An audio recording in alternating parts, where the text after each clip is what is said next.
We are Makilala TV, the first Filipino-American TV talk show in the New York metro area.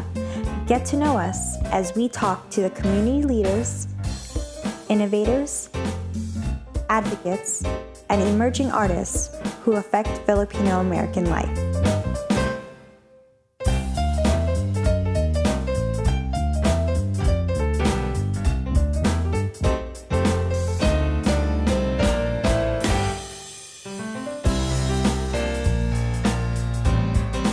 My name is Rachelle Ocampo, and on behalf of my co-hosts Jennifer and Cristina Pastor, welcome to Makilala TV.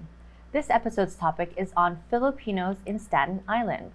We will find out how our three distinguished guests got together in the winter of 2022 and discuss the idea of having a celebration of our culture. On Staten Island, there are many Filipino groups, from religious groups to sports organizations. So their group, PICOSI, which stands for Philippine Independence Celebration of Staten Island, was born out of the desire to create an event for those Filipino groups to celebrate their culture together. Let's hear how they were able to incorporate three important elements to the Filipino-American experience: music, food, and prayer. Our first guest is Miss Ederlinda Paraiso Miranda, who is the Executive Chair of PICOSI and President of SIPAG-NY. Our second guest is Miss Joanne Cordero-Retino, who is the Director of Entertainment of PICOSI. And finally, we have Ms. Tobias Mendoza, who's the Director of Vendors of PICOSI. Welcome, ladies, to Makilala TV. So before we dive into PICOSI, I'd like to learn a little bit more about the Filipino community in Staten Island, just in general. So, Eder, what are the characteristics of Filipinos in Staten Island? Are they nurses? Are they middle class, educated? So there's about 12,000 Filipinos on Staten Island. 12,000? Yeah, it's doubled in size, I think, since 2008, which is the last census release. There were about 5,000 at the time. The majority, I think, are middle class, many nurses, of course, but there are also many people outside of the medical field as well. Filipinos in general are well educated, so I think that's the expectation for all of the Filipinos on Staten Island. And the majority of them are either first or second generation Americans. So there was a wave of Filipinos who came, I think, in the 1970s. And then over the last few decades, more and more have migrated to New York and Staten Island specifically. So whenever I think of Filipinos in New York City, I always just think of Queens, Woodside. Is there like a little Manila in Staten Island? I'm just curious. There's not, but whenever we get together, it feels like Little Manila. Okay. That's true. And actually, I believe that Filipinos in Staten Island through the years has really grown, and we have thrived there. I feel like we have found our place in the community. Especially with our strong family backgrounds, right? Like we instill that strong family relationships, and we also have the faith that always joins us together, the Catholic faith. And I think one of the main things that we share is that the Catholic faith that brought us together. Yeah, I feel like it's a lot of you said religious organization and sports organization. I feel like that. How did those two get connected? How are those really the prominent ones in Staten Island? Yeah, I think that, so there's 14 Filipino organizations on Staten Island. Okay. The majority of them are religious-based, and then there are 2 that are cultural and sports-based. Okay. I think those are the elements that bring Filipinos together the most, aside from family parties, which have become very large because there's an extended family of Filipino community across the island. So even if you're not blood-related, if you spent a lot of time together at basketball events or religious events, you become family. And so those family parties are so large now. The population of 12,000, how does that compare to the other Asian communities? Are we one of the biggest? It feels like we're one of the biggest because we're one of the strongest communities in that we get together often. And so even though there are many different organizations, there are members who belong to multiple organizations. And so it feels like we have a tight-knit community. Right. There are definitely other Asian populations that are much larger than ours on the island. Really? Yeah, and like it's growing. Chinese and Korean. Okay. Yeah, we're seeing many more stores and businesses pop up across the island. Okay. Yeah. What is there to do in Staten Island? Let's say you're somebody else from, outside New York, or even from New York, or New Jersey, Why should I go to Yeah. Staten Island? That is Jen being Jersey chauvinist. I know, she is. Well, I think one of the first things that we usually tell people to come to Staten Island, you take the Staten Island ferry from downtown Manhattan, you get prime Which is view, free. Which Yes. is free, yes. Oh, really? You get prime view of the Statue of Liberty, so that's a good way to get tourists to get on the boat onto Staten Island. And more recently, they have developed the Richmond, the Staten Island University Hospital ball field, which is home to the, I think it's the Staten Island Yankees. Yes. Yeah. Oh. And then they also have the outlets, which they have the shopping right They there. have the shopping outlets? Yes, they have the shopping Yeah. outlets. How long good is the stores. ferry ride from 25 Manhattan minutes. to 25? Staten Island? 25 minutes. It takes 25 minutes from dock to dock. Not only that, we're the greenest borough. We have 12,000 acres Greenest of borough. greenest. Greenest. Yes. Why, you have many parks? Yes, we have 170 Wow. parks. You have like a and botanical garden. 12,000. Brooklyn was the greenest borough. No, it's Staten Island. Not anymore. 170 parks. Are the and parks all free? You could 12,000 just walk in. Yeah. So then it's Husband and I probably love like to really walk. family There you go. friendly and Yes. Very Yes. family friendly. And again, like when you actually ride that ferry, it's a good, way to decompress. Yes. Because it's different. No traffic. You reach your destination, you smell, well, there's Hudson. definitely traffic to get there, even though there's a huge, huge toll. I feel like that if you're Staten Island, you're just used to The traffic. high Yes. fees and I think you And pay the traffic. price for peace. That is true. Is that the is true. ferry safe to ride? Yes. Yeah. I mean, maybe not at 2:00 in the morning. Maybe you want to travel with other people, but it does really? run 24 hours. It runs At 2 o'clock in the 20 morning, there could be crime. Are you saying that? We are in New York City. We're in New York. Yes, that applies anywhere. All right, so going back to your organization, I didn't mean to segue, but how did you get all these organizations into one? How did you tell them, okay, we want to be together, as opposed to everyone on its own? 14 organizations with different missions, different agendas, Sometimes competing agendas. How did you get them to all be like, yes, we believe in your mission? So first I have to give credit to Father Ray Garcia because this was his idea. He is Okay. the pastor of Sacred Heart. And he called a few of us to say, hey, I've been pastor now for a few months and I've noticed that there are many other ethnic organizations that come to use our facilities and they seem to have all of these great events to celebrate. And why don't we do that as the Filipino community? How come we never get together to celebrate? And so we thought, well, Philippine independence is something that we could all rally around. Yeah. Something that helps us to celebrate our Filipino culture and doesn't compete with any of our agendas. Right. And it's the one unifying factor that could bring all of these organizations together. Wow. Yeah. Okay. You have 14, 12 is religious, 2 not religious. Right. Were there any organizations that were like, no, I do not want to be part of this? They're looking at each other. It's like, am I allowed to say it? Right. Without naming names, there was one that we Okay. reached out to. That's and, okay. Yeah. which was fine. And, a lot of questions. Why is this happening? Why do you need your own event? And, there's the one in the city. So he said respectfully, you can decline, but this is something that, Father Ray took the initiative to really bring all of the community together. And because there is no other agenda than to bring the Filipinos together, I think, 99% we're on board. Okay. Yeah. What cultural events do you guys plan? So for our actual event, we were trying to bring together all of the things that Filipinos love. So everything from line dancing to shopping to eating, and then of course celebrating our religious faith and having a mass. We also have entertainers lined up as well. So we tried to really bring together all of the elements of our culture that would sort of introduce this to a larger community because the event is not just for Filipinos. That's good. Yeah, it's open to all of Staten Island, actually all of the tri-state area. We've been So we're invited, Jen. yes. I don't Long have to take Island the to ferry, I can Queens. just take the to New Jersey. yeah, from New Jersey. Yes, Now you have a absolutely. reason to visit. You can You're take gonna your miss the pick. view Yes. if you don't take the ferry. But you have 3 bridges you can pick from. I have no excuse not to get to Staten Island. Okay. Are Filipinos in Staten Island homeowners or renters? There are many homeowners. There are There are many a few homeowners. renters. Yes. Yes.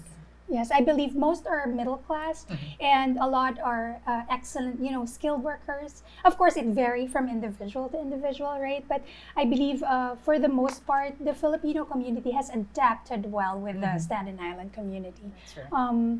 We are, we bring our cultural background, the strong family ties, the excellence, the work ethics. I think it's really good. We volunteer our time. Our children are integrated there. So, I think it's a really good place to bring up family. We have the space, we have backyards. So talking about volunteering time, you're all full-time, not just moms, wives, but also professionals in your own field. Yes. But you also decided to create this whole new organization. Tell us also about the oldest organization and the newest organization within PICOSI. Sure. So the Staten Island Philippine American Group, SIPAG, is an organization that was founded in 1985 by our parents because they wanted to, yes.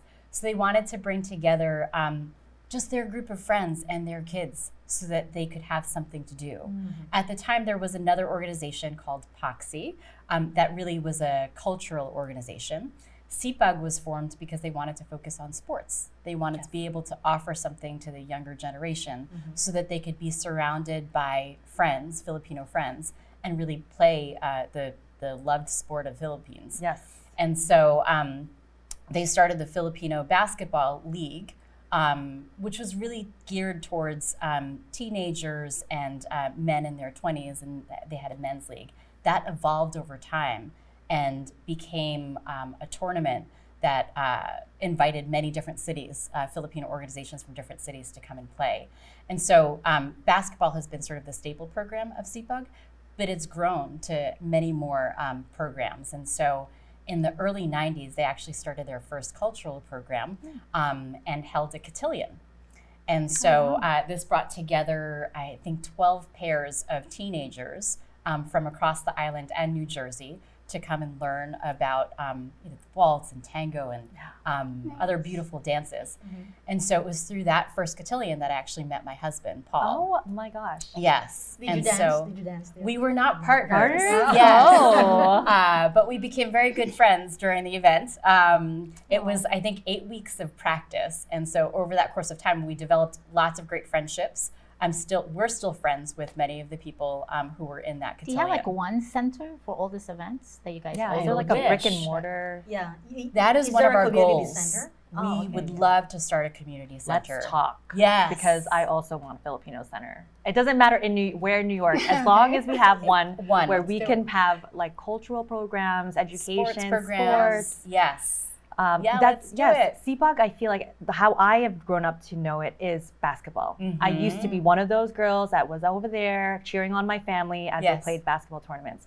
I didn't know that there was that aspect of SIPAG, so it's so good to see that it's grown. Yeah. So that's SIPAG. Now there's new organizations. Tell us a little bit more about yours, Krizel. So ours is called Heaven Scrums organization, and it started, it's a collaboration between, we started it. Father Ray is our very first Filipino pastor in Staten Island. So we had this vision. We spoke and we said, well, both of us do charity work back in the Philippines, so why don't we actually build a nonprofit organization? And so we did. We launched it in December of 2022. And this year, we're going to be going to the Philippines. We're going to have 2 charity events there. We're going to be giving out school supplies to children, and we're going to be offering free baptism.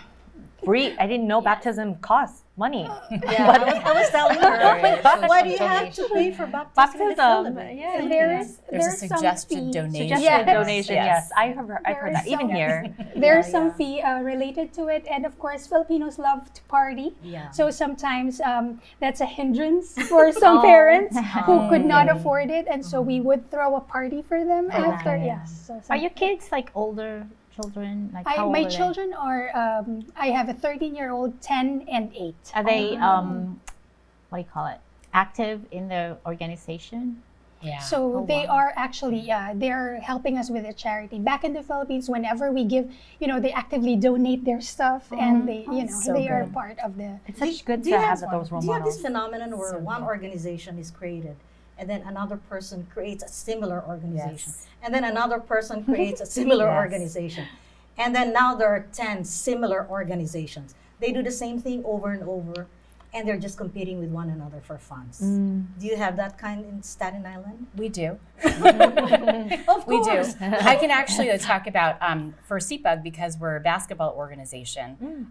There are so many people who are interested in playing, and sometimes we didn't have enough room for people to play. And so another organization, Falusa, was actually created to respond to a need for a men's league, and it's a very popular organization. This is the first time that we're actually coming together to work together, and for this event, we actually put together a basketball tournament. Wow. And so it's the first time that we really got to collaborate. And so it's, in the past it was sort of friendly competition because we're all friends together, but we just run two different, programs. And so it was nice to be able to do this along the same lines instead of against one another. Yeah. I have a question for Joanne. You're the treasurer and director of entertainment. Yes. Right? So what do you actually do?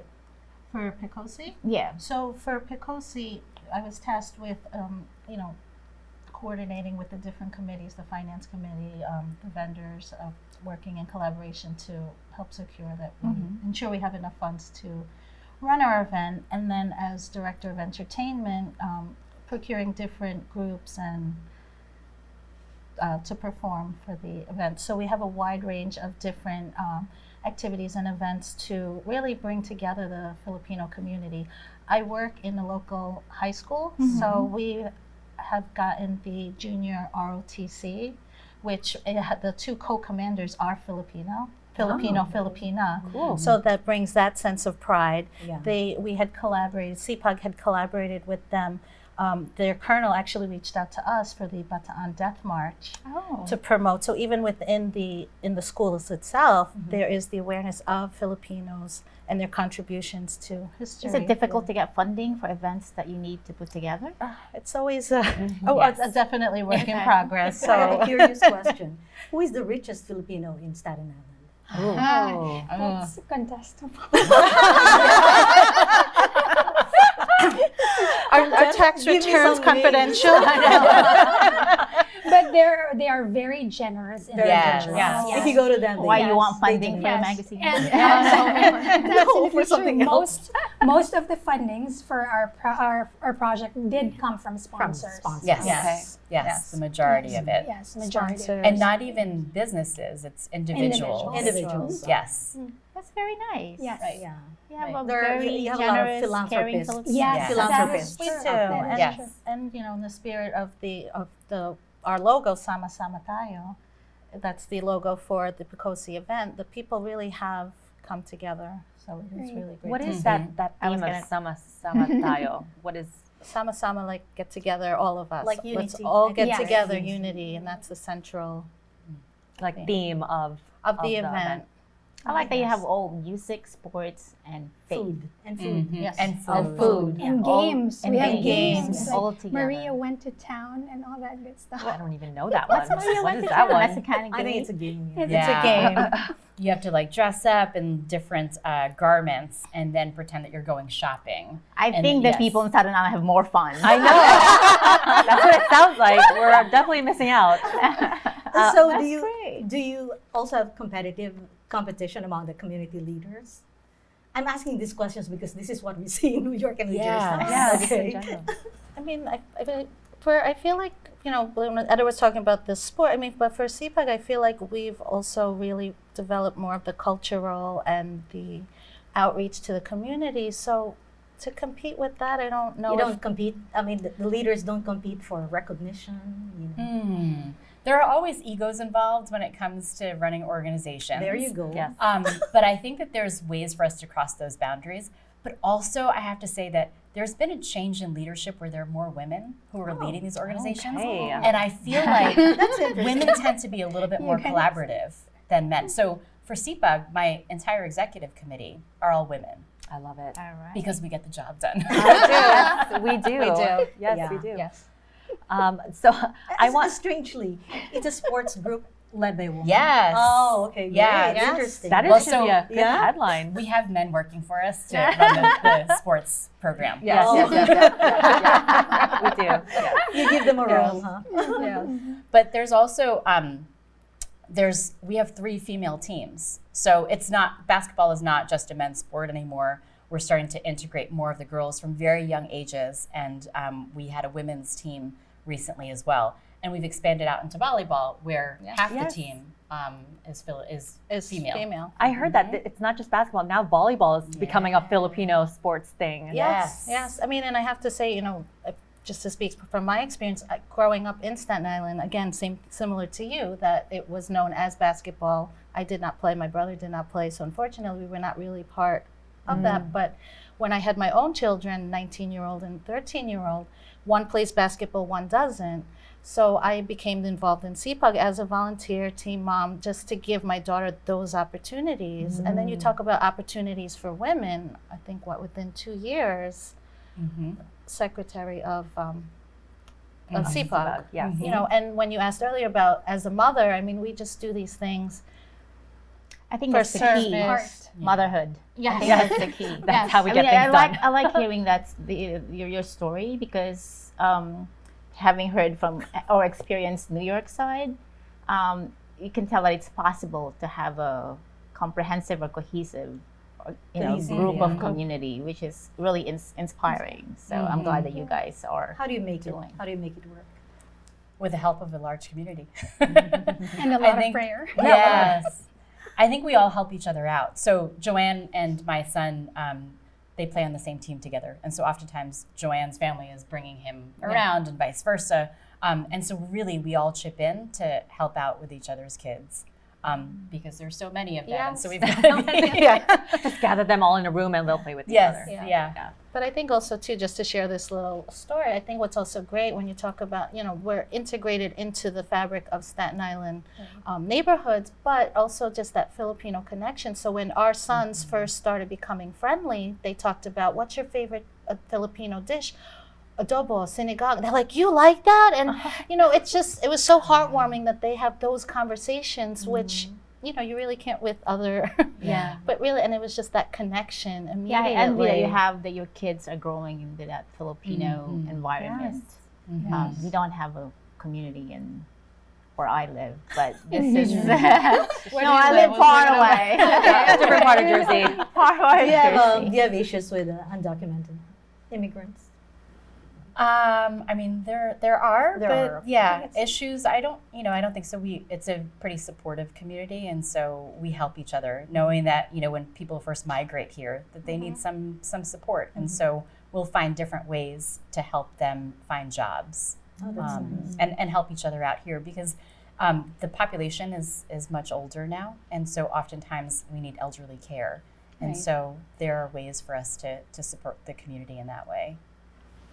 And it always varies from individual to individual, right? And we do, I think there are a lot of other lawyers, immigrant lawyers, immigration lawyers that are now Filipinos who are there to help. Okay. I think like you said, generational. Like your parents started SIPAG, right? And then you're now in charge, and then your kids are involved. So maybe 20, 30 years, you have the next generation of continuing the values. So It's just like improving as you see to fill the gaps. Yes. It's such a beautiful thing, and I'm so glad that we're able to get a little glimpse of Staten Island Filipinos, because I feel like just because you're in a little island, you're all kind of secluded. Have you felt that you're not welcome in other parts of like other Filipino communities? So I have to say, within Staten Island, it was a little bit hard to acclimate there at first. My parents were one of the first immigrants on the South Shore of Staten Island. There were very few Asians at the time, and my siblings were actually the first Filipinos in the small Catholic school that they were in. And so when I was in school, people would ask, "What are Filipinos?" Yeah. Like, are you Japanese? Are you So this is just in like the past 2-3 decades. Yes. Yes. Well, maybe 4 decades. For That's interesting. How did your parents How did they choose that? Yeah. So my mom actually, she came over with an agency to be a nurse in one of the Brooklyn hospitals. And at the time, they were building a new development in Staten Island. And so she and her friends decided to buy property on the island. So they were the first Filipinos in South Shore. Very I knew there was a nurse Yes. somewhere. Yes. Can we shout out your mom? What's her name? Ederlinda Paraiso. Oh, wow! Yes. What a creative name for yourself. That's so amazing that we're able to get a little glimpse of Staten Island, and we are running up on time. And I just wanted to first hear about, or lastly hear about, what you look forward to the most for your event, and how do we learn more? So this is our inaugural event, and we're hoping that it is wildly successful and that we bring together the 12,000 Filipinos of Staten Island. That's crazy. Our goal is really to have a parade next year, and so we're trying to bring some of the Staten Island politicians so that they see how strong our community is. And then next year, we're hoping to grow this even more so that we can bring in even more talent and more recognition to the Filipino community, not just among the Filipinos, but among all of the community in Staten Island. So to learn more, you can visit our site at PICOSI.org. We also have an Instagram account at the PICOSI and a Facebook page as well. Yes. And really, what we want is more of community engagement and awareness, right? The more we build that awareness, the more we get weaved into the tapestry of diversity in the island. So we're really very grateful. Yes. I think what I'm looking most forward to is having the youth really have the opportunity to showcase their skills and their talents of Filipino culture and heritage. Great. And lastly, because I really want to close it on a really positive note, can you tell us what is one thing that you want to see for your kids in Staten Island, living in Staten Island? For my kids to have those opportunities to learn more, not only learn more about their Filipino culture, but also share that with people that they're around. Okay. Really, for my children, our role is really we want to raise them as contributing members of the society and excellent community members of the society. So we're hoping to be good role models for them and instill the values that we all cherish being Filipinos, the work ethics, everything. I think for me, it's really about having our kids see the Filipino community as an extension of their family. My husband and I are still very close with his basketball teammates who he's been with for decades now. And our kids know each other and they were raised together. And so I want that for my kids, that even though, we have a large Filipino family here in the US, that our friends from the organizations are also part of our family as well. Beautiful. So thank you again, Eder, Joanne, Krizel, and the MNN team. Maraming salamat to our supporters and viewers sa ulitin. Thank you.